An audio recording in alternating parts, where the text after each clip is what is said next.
They're done. Oh, check him out. He's so cute. Check him out. We gotta defuzz him.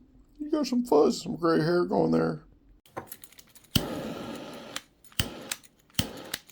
So when you defuzz them, then you knock that little hair down to almost nothing, and it comes off real easy then. And that's why we defuzz them with a flame.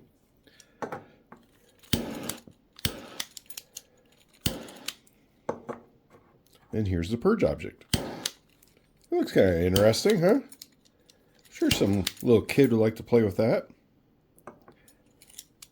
The model was designed by Laws. So cool. You can find the Pirate Bear on MakerWorld.com. And it's by XXLASWSXX.